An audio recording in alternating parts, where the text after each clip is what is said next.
Humanistic theory, one of the most influential movements in psychology and philosophy that reshaped how we view human nature.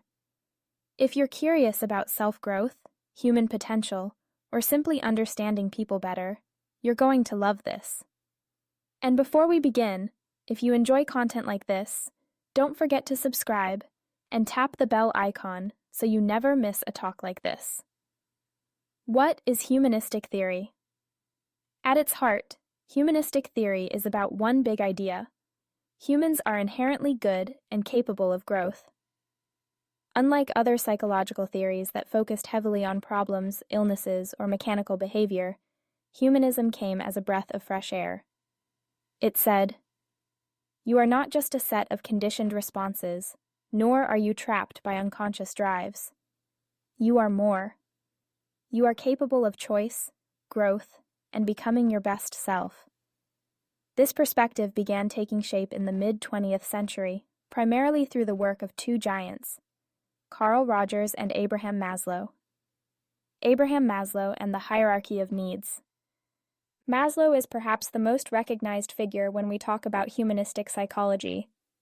You might have heard of his famous hierarchy of needs. Imagine a pyramid. At the bottom, you have basic survival needs: food, water, shelter. Once those are secured, you can move up to safety, love and belonging, esteem, and at the very top, self-actualization, the drive to realize your full potential. Maslow's key message was this: we are motivated not just by survival, but by growth. We want to create, to love, to contribute, to become. And here's something powerful. Self-actualization isn't just about achieving success in the material world.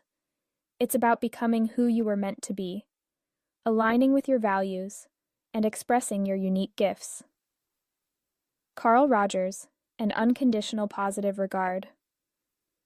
Carl Rogers, another central figure, emphasized something called unconditional positive regard. In simple terms, it means, I accept you as you are, without conditions. Rogers believed that for people to grow, they need an environment of acceptance, empathy, and authenticity. If we're constantly judged or pressured to be someone else, our growth gets stunted.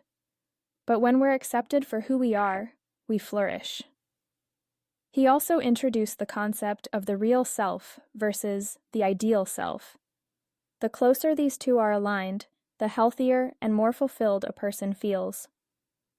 Why humanistic theory mattered.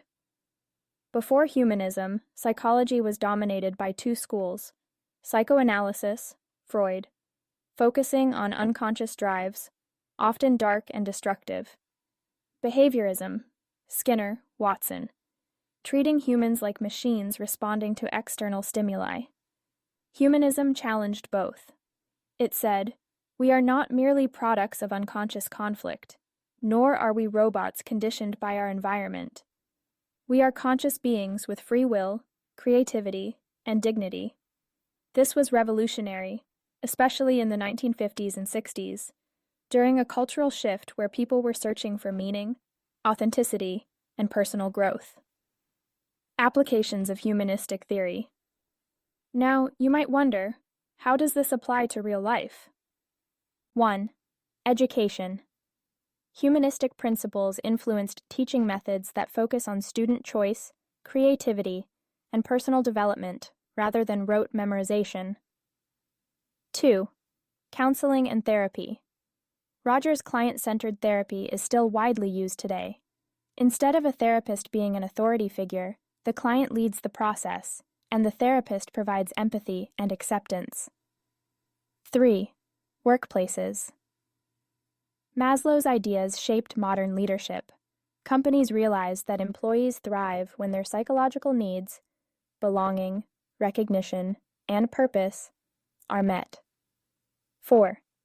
Personal growth movement. From life coaching to motivational seminars, the echoes of humanistic psychology are everywhere. The idea that you can grow, heal, and achieve your full potential is rooted in this theory.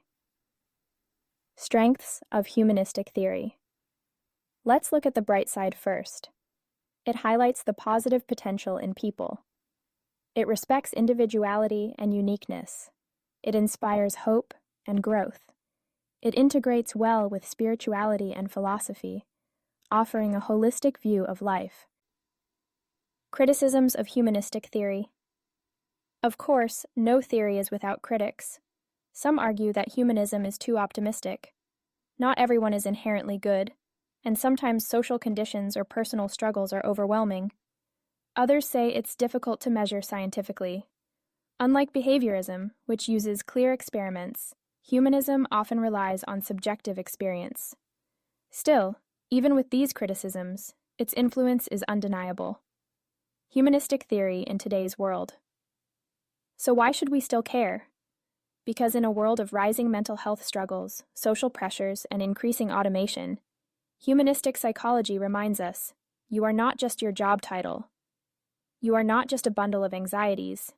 You are not just a set of algorithms. You are a human being with creativity, love, and potential.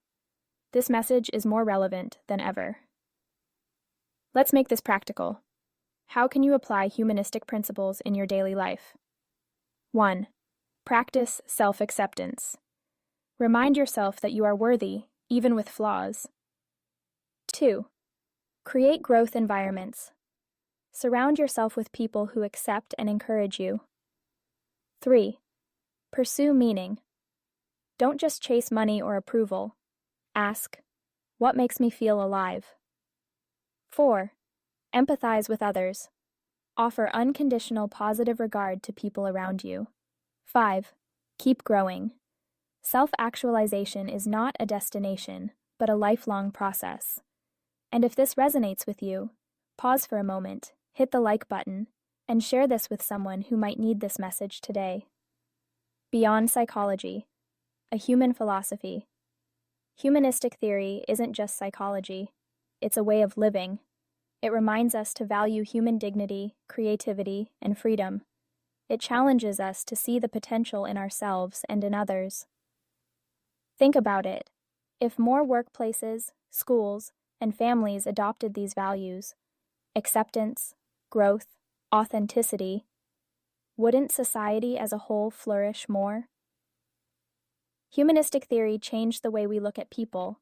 It said, you are more than your past, more than your fears, more than your conditioning.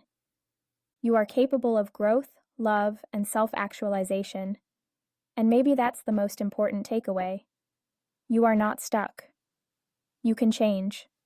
You can grow. So if you found this talk inspiring, make sure to subscribe, share this video with friends who love psychology, and let me know in the comments. What part of humanistic theory resonates with you most?